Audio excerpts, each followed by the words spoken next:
अवाजी समातुन ताई radio voice of Sindh London. इह न मारन रीत जिया सेण मटाइन सोन ते अची उमर कोट में कंजस कान कुरीत पखन जी प्रीत माड़ी सी न मटियां। भलारे भिटदणी जे भलारे बैत सां मुझी आवाज़ मुसाफ़िर radio voice of Sindh London ता थी दुनिया जी कुंड कुड़छ ताईं जा माग बुझे पियो उन्हनि मिड़ी महिरबाननि खे सिकवरियो सलाम शाल क़बूल पवे। 30 जुलाई 2025 अरबा जे ॾींहुं प्रोग्राम सोच वीचार साण करे आऊं अवां जी ख़िदमत में हाज़िर अवां जो पंहिंजो मेज़बान हबीब लगारी। प्रोग्राम जी शुरूआत में अवां इहा ई दुआ त शाल जीतो जो असुख सलामती सां जो कॾहिं बि ॾुखियो ॾींहुं न ॾिसो ऐं कॾहिं बि अवां जूं मुर्कूं मेरियूं न थियनि। दुनिया जी कुंड कुड़छ में जिते बि रहो सिंध लाइ सिंध वासियुनि लाइ ऐं दुनिया जे मज़लूम माण्हुनि लाइ जा खोड़ींदा रहो। शाल अव्हां जा ख़्वाब तबीरनि सां लही सघनि। सिंध जे आवाम सां हर दौर में नाइंसाफ़ियूं थींदियूं पियूं अचनि, हर मामले में, पोइ उहो पाणी जो मामिलो हुजे या रोज़गार जो। हिकु पासे सिंध सरकार नाइंसाफ़ियूं करे पई त ॿिए पासे सिंध वफ़ाक़ जो अज़ाब पिणु भोॻींदी रही आहे। हिन वक़्तु जॾहिं सिंध पब्लिक सर्विस कमीशन पारां ASI जा नतीजा पधिरा कया विया आहिनि तॾहिं उन्हनि नतीजनि सवाल उथारे छॾिया आहिनि। सिंध पब्लिक सर्विस कमीशन तरफ़ां ASI जे भर्तियुनि लाइ वरितल हतमी इम्तिहान जा नतीजा पधिरा कया विया आहिनि, जंहिंमें 6608 उमेदवारनि जे मुक़ररनि लाइ सिंध हुकूमत खे सिफ़ारिश पिणु कई वई आहे। जॾहिं त जेके नाला पधिरा थी साम्हूं आया आहिनि उन्हनि केतिरा ई सवाल उथारे छॾिया आहिनि। सोशल मीडिया ते हलंदड़ पोस्टनि केतिरा ई सवाल उथारिया आहिनि। सोशल मीडिया मूजिबि ज़िले घोटकी में ASI जी लिखत वारी टेस्ट में फीमेल जे इम्तिहान में टॉप मार्कनि हूंदे बि साइमा ग़ुलाम क़ादर जो नालो नाहे आयो। चंबड़ थाणे ते ड्यूटी कंदड़ तालके चंबड़ जे रहवासी पुलिस कांस्टेबल ग़ुलाम अहमद लगारी उर्फ़ राजा 66 मार्कूं खणी ज़िले में पोज़ीशन हासिल कई, पर उन वटि लखें रुपया न हुआ जो उते वेठल वाॻुअनि खे ॾे। उन लाइ पिणु संस नालो मेरिट लिस्ट में शामिल नाहे। सिंध पब्लिक सर्विस कमीशन जे नतीजनि बाद बरकत नूनारी रद्द अमल ॾींदे लिखियो, पुलिस जी इज़त ऐं एतिराम छा थींदो आहे उहो केरु अची सऊदी अरब में ॾिसे। रोड रस्ते घटी चौराहे ते का बि पुलिस चौकी कोन्हे, रस्ते ते को बि सिपाही नज़र कोन ईंदो, पर कानून जो एतिराम एतिरो आहे जो कंहिं वज़ीर मशीर में बि हिमत कोन्हे जो सिर्फ़ु ट्रैफ़िक जो इशारो क्रॉस करे सघे। सिर्फ़ु हिकु गाॾी में हिकु ई सिपाही वेठल हूंदो जंहिं वटि बि का बंदूक कोन्हे, पोइ बि कंहिं में हिमत कोन्हे जो कानून जी ख़िलाफ़ वर्ज़ी करे सघे। बाक़ी जंहिं मुल्क में ASI जी नौकिरी बि 50-60 लख में विकिरो थींदी, उते ASI खे बाज़ार जा लोफर छोरा डाले में खणी घुमंदा। अदील हैदर मलगाणी लिखे थो, सिस्टम जेको समाजी बीहक जे ढांचे खे हमवार करे इंसाफ़ अमन नेकनियती भाईचारे ऐं इंसानी औसाफ़नि खे उजागर करण जा बुनियादी उसूल तय करे थो। उन सिस्टम खे सिस्टम बणाइण में जेॾी नक़जी पकाई ऐं तेज़ी असांजे मुआशिरे कई आहे, तंहिंजो नतीजो अलाए जे केॾो भयानक निकिरंदो, सो त काथो लॻाइण ई ॾाढो मुश्किल आहे। पर इंसाफ़ ऐं मेरिट जे क़त्ल में जेतिरो असां सोकाल्ड पढ़ियल लिखियल माण्हू जो आहे, ओतिरो शायदि ॿिए कंहिं फ़र्द जो हुजे। छाकाणि जो ज़ुल्म करण वारे खां वधीक ज़ुल्म त ज़ुल्म बर्दाश्त करण वारो हूंदो आहे, ऐं सभु कुझु अखियुनि सां ॾिसंदे बि असां इहो ज़ुल्म पंहिंजे मथां अलाए कीअं सहंदा पिया अचूं। सिंध पब्लिक सर्विस कमीशन जी कोढ़ वारी बीमारी खां बि वधीक ख़तरनाक कयल करतूतनि ते असां मां कंहिं खां बि हाणे इहा ॻाल्हि लिकियलु न आहे त को सिंध पब्लिक सर्विस कमीशन में पैसनि एवज़ नौकिरी न मिलंदी हुजे, बल्कि हाणे त कमु वञी उते पहुतो आहे जो पैसनि खां सवाइ त नौकिरी नथी मिले। को उड़ियो थुड़ियो नौजवान मेरिट ते मस वञी को मास्तर थी सघे थो, बाक़ी त सिपाही लाइ बि खेसि पैसा ॾियणा पवंदा।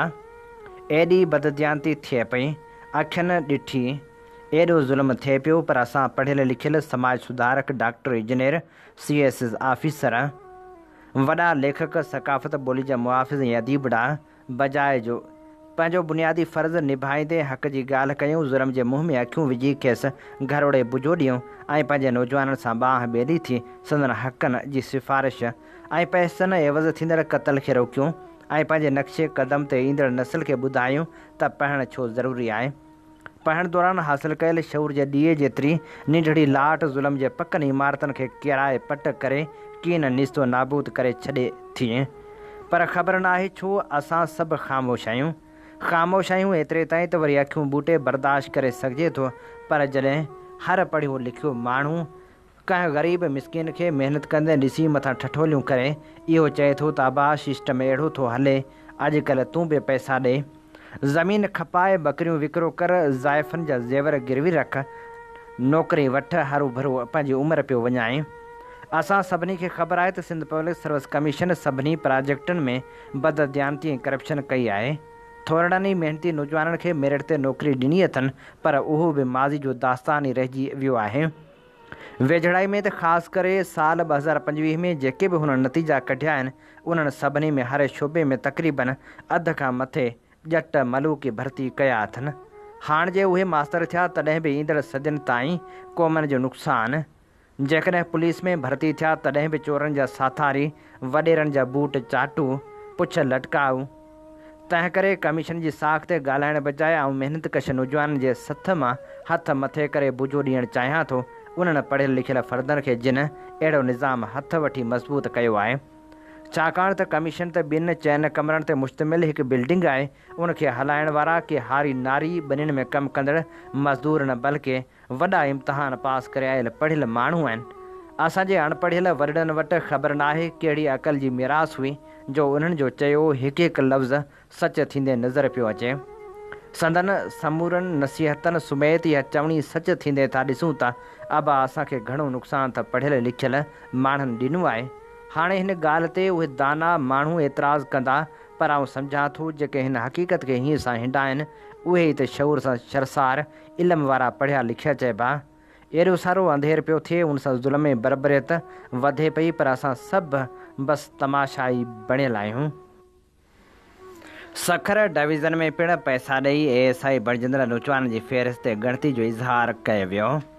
सिंध पब्लिक सर्विस कमीशन जे नाले ते थींदड़ भर्तियुनि बाबति शफ़ाफ़ियत ते अॻु सवाल उथियल हुआ। हाणे सखर डिवीज़न मां कामयाबु थींदड़ कुझु ASI उमेदवारनि जी फ़हिरिस्त बाबति नवां इंकशाफ़ साम्हूं आया आहिनि, जिन मूजिबि केतिरा नौजवान मुबैना तौर ते वॾियूं रक़मूं ॾेई पुलिस जी मुलाज़िमत हासिल करण में कामयाबु थिया आहिनि। सखर, पनवाकिल, रोहड़ी, सालेपट, कंधरा ऐं ॿियनि इलाइक़नि मां कुझु उमेदवारनि खे पैसा ॾेई कामयाबु कराइण लाइ बाक़ाइदा सिफ़ारिशी नेटवर्क ऐं ब्रोकरनि जो सहारो वरितो वियो। मुख़्तलिफ़ उमेदवारनि खां 40 लखनि खां 60 लख रुपयनि ताईं रक़म वरिती वई। तॾहिं त केतिरनि जी त तालीमी क़ाबिलियत ऐं लिख जी अहलियत में शक खां बालातर न आहे। अहम ॻाल्हि इहा आहे त जिन उमेदवारनि खे पैसा ॾेई कामयाबु कयो वियो उन्हनि मां केतिरा ई अहिड़ा आहिनि जिन खे अंग्रेज़ी लिखण बि नथी अचे, जॾहिं त सिस्टम अंदरि असल मेरिट ते ईंदड़ उमेदवार पुठिते रहिजी विया। सखर जे मक़ामी हलकनि समाजी कारकुननि ऐं नौजवाननि पारां सिंध हुकूमत खां घुर कई पई वञे त इन मामले जी आला सतही जांच कराई वञे ऐं पुलिस खाते खे करप्शन खां पाक कयो वञे। यादि रहे त सिंध में अॻु बि अहिड़ा केतिरा इल्ज़ाम लॻंदा रहिया आहिनि त अहम नौकरियुनि में मेरिट जी लताड़ कई वञे थी, पर अॼु ताईं उन सिलसिले में को बि वाज़ह क़दम न खयो वियो आहे। अवाजी समातुनि ताईं radio voice of Sindh London. Radio voice of Sindh London तां अवांजी ख़िदमत में प्रोग्राम पेश कयो पियो वञे सोच वीचार जे हिन सफ़र में आऊं अव्हां सां मुखातिब आहियां पंहिंजो मेज़बान हबीब लगारी। कंडियारे भरिसां ॻोठ अनवर डोढा जी रहवासण 16 वरहनि जी नारी फ़ैज़ा चन्ना जे मुबैना क़त्ल जी ख़बर सोशल मीडिया ते वायरल थियण ऐं एहतजाज खां पोइ SSP जे नोटिस वठण बाद केस त दाख़िल कयो वियो, पर जरगो कंदड़ वॾेरे खे को लहर लोॾो ई कोन्हे। मक़तूला जे वालिद अलहवराए चन्ना जी फ़रियाद ते मोहब्बत देरो थाणे ते जवाबदार लाल लीनू ऐं संस भाउ अब्दुल जब्बार ख़िलाफ़ केस दाख़िल कयो वियो। फ़रियादी मौक़िफ़ इख़्तियार कयो आहे त 4 महीना अॻु जवाबदार लाल लीनू मुंहिंजी नियाणी सां ज़्यादती कई हुई। अहिड़े मामले जो बिरादरीअ जे नेक मर्दनि ऐं वॾेरे अज़ीज़ुल्लाह ॾहराज फ़ैसिलो करे जवाबदार धुर ते 4 लख ॾंड हयूं। फ़ैसिले ते अमल दरामद न थियण सबबि फ़ैज़ा फ़ैसिलो कंदड़ वॾेरे अज़ीज़ुल्लाह ॾहराज वटि दांह खणी वई त फ़ैसिले ते अमल नथो थिए। इल्ज़ाम हेठि आयल लालिनो मूंसां शादी खां इनकार थो करे, जंहिं बाद साम तौरु खेसि वॾेरे वटि रहाए वियो त फ़ैसिले ते अमल करायो वञे, पोइ घर वेंदुसि। आख़िरकार इल्ज़ाम हेठि आयल जवाबदारनि जे वर चढ़ी वई ऐं मुबियना नशो या ज़हर ॾियण बाद फ़ौत थी वई। अहिड़ियूं केतिरियूं ई औरतूं आहिनि जेके क़त्ल कयूं वियूं ऐं उन्हनि सां इंसाफ़ न थी सघियो। बदीन में फ़हमीदा अबड़ो खे कारी करार ॾेई ॾाॾे ऐं ॿियनि वारसनि छुरी सां कुए क़त्ल कयो। इन वाक़े ते सालिह मेमण लिखियो, बदीन में फ़हमीदा अबड़ो खे कारी करार ॾेई ॾाॾे ऐं ॿियनि वारसनि छुरी सां कुही सर धड़ खां धार करे बेदर्दी सां क़त्ल कयो। उहो वाक़ियो बदीन ज़िले जे कड़ियो गंवर थाणे जी हद में थियो। SHO मुनासिब क़ानूनी क़दम खयां। FIR थी जेका शहर बि थी आहे। जवाबदार गिरफ़्तार आहिनि। उनखां पोइ बि सिंध में के ॿिया बि अहिड़ा क़त्ल थिया आहिनि। कारोकारी जा मामला सदियूं पुराणी तारीख़ रखनि था। उहे गैरत जे बेगैरत तस्वर खे रीत ऐं रस्म वांगुरु वरजाइजनि पिया। जेतिरो उन्हनि वाक़िअनि ख़िलाफ़ु आवाज़ उथे थो, ओतिरो अहिड़ा वाक़िआ वधनि था। समाज जे समूरनि तबक़नि में औरत हिकु परापर्टी मिल्कियत सम्झी वञे थी। सरदारी क़बाइली जागीरदारी निज़ामनि में औरत खे कारी करे मारण वारे अमल खे सपोर्ट हासिलु आहे। इन मामले बाबति आम माइंड सेट जुड़ी वियो आहे। जॾहिं लिखूं था त असां खां वराए सुवाल पुछा वञनि था त तव्हांजी फैमिली में ईअं थिए त छा कंदा। मजमूई समाजी अहिड़ी सोच सबबि कारी करे मारियल औरतुनि जा क़ातिल उन अमल ते वॾो फ़ख़्रु महसूसु कनि था। थाणे ते पाण पेश थियनि था या गिरफ़्तारी बाद फ़ख़्र सां ॾोह जो एतिराफ़ कनि था ऐं चवनि था इहो असांजी गैरत जो सुवालु आहे। जेलनि में अहिड़नि क़ैदियुनि खे उते मौजूदु ॿिया क़ैदी गैरती माण्हू सम्झी उनजी वधीक इज़त ऐं हौसला अफ़ज़ाई कनि था।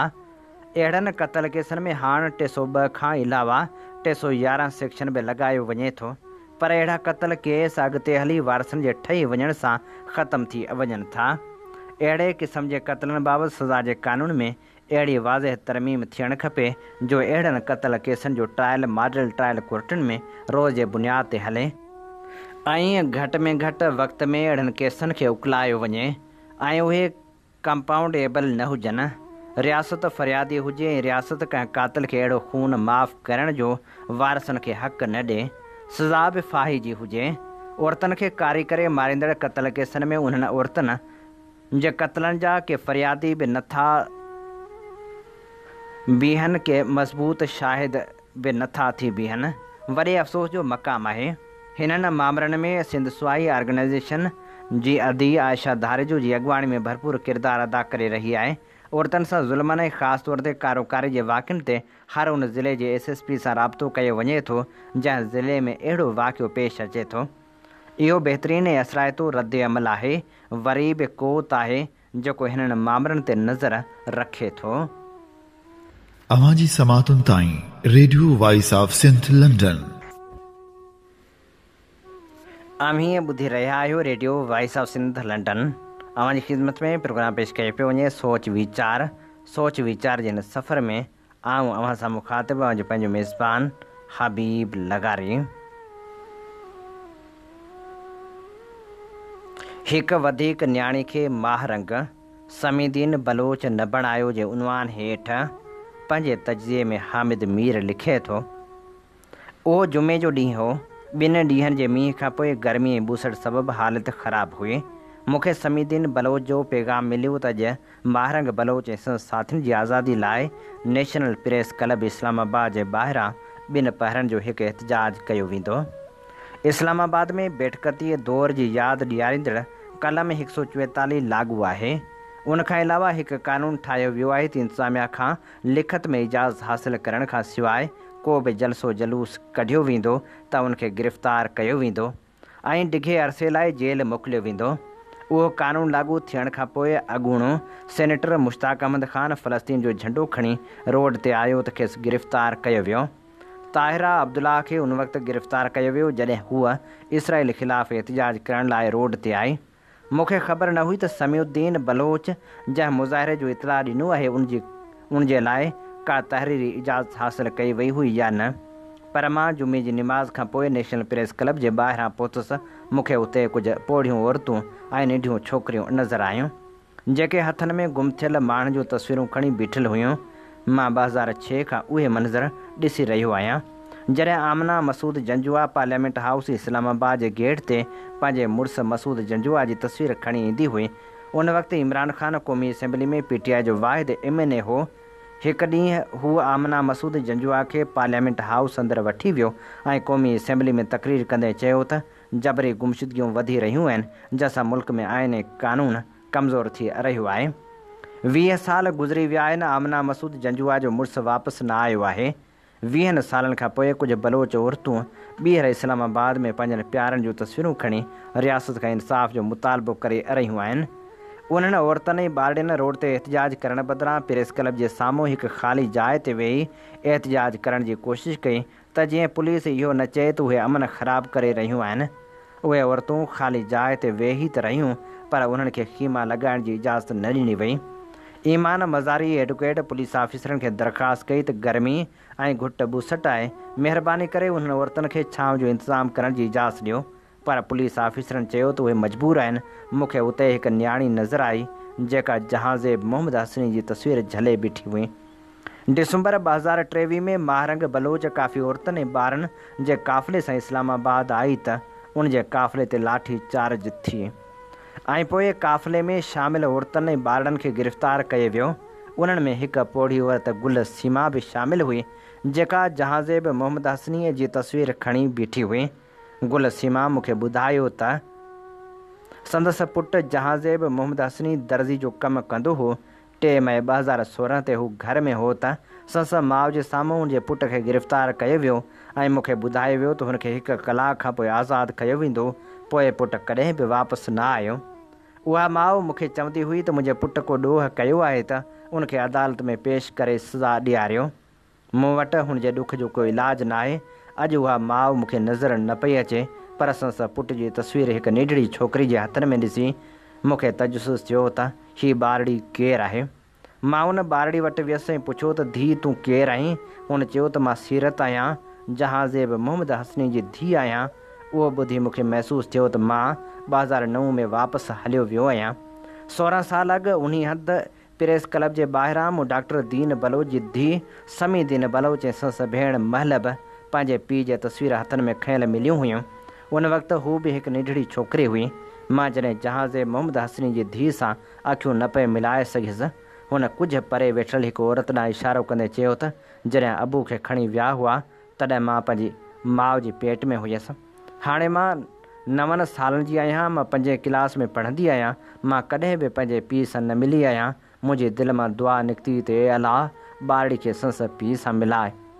मां उन छोकिरे सां गॾु वेही रहियसि ऐं पोइ केतिरियूं कैमराऊं ऐं माइक मुंहिंजे साम्हूं अची विया। सवाल पुछणु शुरू कया विया। मूंखे ख़बर न पई पए त मां छा चई रहियो आहियां। घणा साल अॻु महारंग बलोच बि पंहिंजे गुम थियल पीउ जी बाज़ियाबी लाइ मुख़्तलिफ़ शहरनि में मुज़ाहिरा कंदी हुई। पोइ खे संदसि पीउ जो गोलियुनि सां परूण लाश मिलियो। अॼु रियासत महारंग बलोच खे दहशतगर्दनि जो साथी करार ॾिए थी। हाणे त हू क़ैद में आहे त पोइ संदसि ख़िलाफ़ दहशतगर्दी जा सबूत अदालत में छो पेश न कया विया आहिनि। कुझु सालनि बाद जहाज़ेब मोहम्मद हसनी जी धीउ खे बि दहशतगर्द करार ॾिनो वेंदो, छाकाणि धीउ खां उनजो पीउ फुरे खेसि दहशतगर्द करार ॾियणु कंहिं मसइले जो हल आहे। मां ज़ाती तौर ते ॼाणा थो त नवाज़ शरीफ़ पंहिंजे आख़िरी दौर में 2013 खां 2017 ताईं ऐं इमरान ख़ान 2018 खां 2022 ताईं जबरी गुमशुदगियुनि जे मसइले खे हल करण जी भरपूर कोशिशि कई, पर ॿई नाकाम थिया।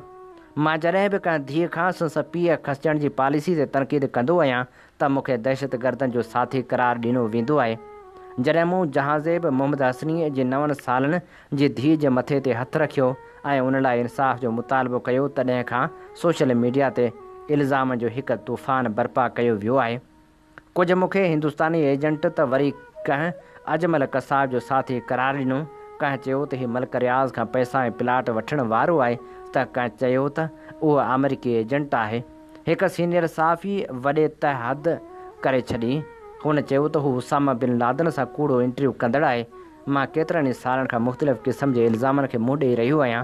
अर्ज़ु हीअ आहे त तव्हां उन्हनि इल्ज़ामनि खे अदालत में आणियो ऐं साबित करियो।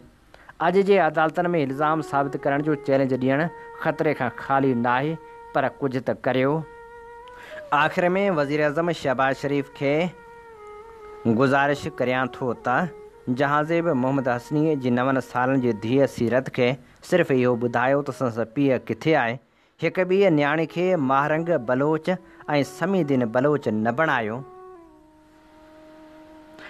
बलोचिस्तान मां थियल जबरी गुमशुदगियुनि ऐं बलोच न्याणियुनि जे एहतजाज बाबति हीअ असीं अवां जे समातनि जी नज़र करे रहिया हुआसीं।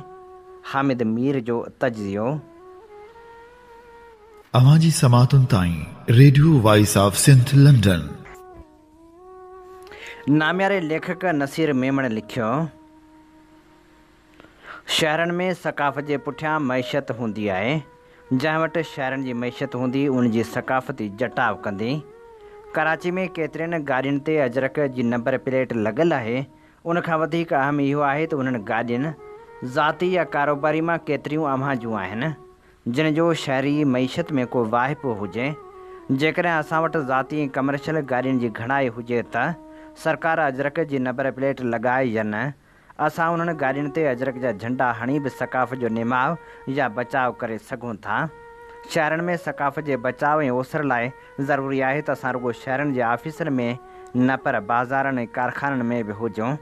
कराची सखणूं गाॾियुनि ते लॻल अजरक जे नंबर प्लेट सां असांजो थी न सघंदो। उन लाइ कराची जी मईशत ते अजरक जूं फुलड़ियूं नज़र अचणु घुरिजनि। ॿ ॾींहं अॻु हारी अॻवान दादा अली बख़्श जी वरसी मल्हाई वई। दादा अली बख़्श खे सारींदे अज़हर इक़बाल पठान लिखियो, जे भाई जोगी थिया त संग सभई टोड़, न जावा न जापंदा जीअ तिनी सी जोड़, त तूं पहुची तोड़ मोहब्बत जे मैदान में। करम ख़ान निज़ामाणी लिटिल मास्को तौरु मशहूरु रहियो आहे। जंहिं ॻोठ में सदाईं वॾनि इनक़लाबी माण्हुनि जी आमद रही आहे, जिन में मीर गौस बख़्श बज़िंजो, आबिद हुसैन मिंटू, यूसुफ मस्ती ख़ान ऐं ॿिया केतिरा ई। 16 जनवरी 1935 ते मटियारी ज़िले जे मशहूरु ॻोठ जेको लेफ्ट जे हवाले सां मशहूरु रहियो आहे, उते हिकु पोरियत घराणे में हिकु ॿार जो जनमु थियो जेको ॼमंदे ई ॾात ॾांव सां शर्मसार हो। निंढे हूंदे खां ई सिकी लधो सबाझो, पर अजीब ग़रीब ॻाल्हियूं कंदे चवंदो हो त हिकिड़ा अमीर हिकिड़ा ग़रीब, फ़र्क़ु छो आहे जॾहिं त अलाह ताला त सभु हिकु जहिड़ा पैदा कया आहिनि। महिनत मज़दूरी कयाईं ऐं संस तालुक़ सियासी धुरियुनि सां जुड़ियो। पाण मंसूर जे मदरसे में फ़क़्ति प्राइमरी तालीम पिरायाईं। सियासी समाजी वर्करनि सां दोस्ती ऐं पोरियत हुअण करे, पोरियत फ़िक्र ऐं तबक़ाती अण बराबरी जे करे वॾेरनि रईसनि जे रवैये सबबु सियासी जमायतुनि सां लह विचड़ में आयो। चवनि था हाला में मुशाइर हो, उते कंहिं विंगस जे ज़ुल्फ़नि जो क़ैदी बणियो ऐं उनजे इश्क में रोलाक बणियो ऐं उनजे शहर सखर में वञी रोलाकियूं कयाईं। उते कुझु शाइरनि, अदीबनि, सियासी माण्हुनि सां संदसि कचहरियूं थियूं। मजाज़ी इश्क मां संदसि नातो धरती जे इश्क सां जुड़ियो ऐं कामरेड हैदर बख़्श जतोई जी हारी कमेटी में शामिलु थियो ऐं हारी हक़दार जे नाले सॼी सिंध में जाखोड़ जदोजहद शुरू कयाईं। मुंहिंजी साणस मुलाक़ात करम ख़ान निज़ामाणी में कामरेड ग़ुलाम हुसैन शीदी उर्फ़ ॾूंगर सिंधी जी उताक ते थी। असां सिंध दोस्त इनक़लाबी तनज़ीम जे हवाले सां कमु पिए कयो।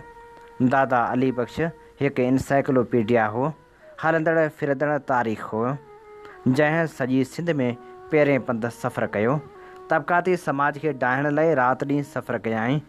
MRD तहरीक ऐं 1986 तहरीक में भरपूर किरदारु अदा कयाईं। हाला में सूफ़ी गाज़ी ख़ान वटि ऐं कामरेड ख़ान मुहम्मद वटि अक्सर ईंदो हो। सुजाग ज़हन, बेबाक सच गो इंसान हो। हर माण्हू खे सच चवंदो हो, उन करे माण्हू खांसि लहराईंदा हुआ। पाण सरापा सच हुयो, कॾहिं बि विरची न वेठो। इनक़लाब में संस ईमान हो। चवंदो हो नेठि त डहंदी केसी रहंदी दोखे जी दीवार। आख़िर में शहदादपुर में मेलो मचायाईं। कचहरियूं, ॾाहप जा ॾस, मौजूदा दौर जो वतायो फ़क़ीर महसूसु थींदो हो। आख़िर ताईं इनक़लाब में संस ईमान हो। 70 साल ज़िंदगी जा जाखोड़ जदोजहद कंदे गुज़ारियाईं। सदाईं नौजवान नस्ल जी आबियारी कयाईं। कामरेड मोहम्मद ख़ान मलाह जे ख़ैबर वारे आस्थाने ईंदो रहंदो हो। लतीफ़ सरकार जो इश्कोसो उन करे कॾहिं बि विरची न वेठो ऐं असांखे विछोड़नि जा वढ ॾेई हिन दुनिया खे ख़ैराबाद जी अब्दी दुनिया ॾे राही थियो। पर असां सां काविशूं कोशिशूं ऐं फ़िक्र सदाईं जी रहनुमाई कंदा रहंदा। वण था मेवो कनि पाणनि खाइनि पंहिंजो, न को भीतर छाड़पूं धूणियो धार सन। फुरियो था फुरजनि पतर कारण पंहिंजे। दादा अली बख्श जी यादि में ई असीं अवां जी ख़िदमत में पेश करे रहिया हुआसीं अज़हर इक़बाल पठान जो लिखियल ख़ूबसूरत लेख। नामियारे लेखक ऐं कंपेयर अमीन अरबाब लिखियो त सिंध में 17 ग्रेड जा उस्ताद पास थिया त कंहिं बि खेनि मुबारकूं कोन ॾिनियूं, छाकाणि जो सिंध खे ख़बर हुई त उस्तादनि खे सवाइ सखणी पघार जे कुझु बि कोन मिलंदो। पर अॼु 11 ग्रेड जा ASI पास थिया आहिनि त सिंध सॼी जे हथनि में अजरकूं आहिनि, छाकाणि जो सिंध खे ख़बर आहे त हिते रुॻो सखणो पघार न पर कुझु ॿियो बि मिलंदो। इहा आहे 20 सालनि जी जमहूरियत जंहिं ॿियो कुझु सेखारियो अलाए न, पर इहो ज़रूरु सेखारियो त पिनण जी डिवाइस किथे आहे, करप्शन जो कैश काउंटर कहिड़ो आहे ऐं कुर्सी कहिड़ी आहे। इन ते ई प्रोग्राम सोच वीचार जो वक़्तु पुॼाणी ते पहुचे थो। पंहिंजे मेज़बान हबीब लगारी खे ॾींदा इजाज़त इन साॻी दुआ सां। वसे भिट तुंहिंजी भलारा सदा, सदा देस परदेस सारा वसन, कॾहिं सींद सिंध जी न मेरी थिए, कॾहिं मोड़ कंहिंजा न मुरझाए अचनि। अवां जी समातुनि ताईं radio voice of Sindh London.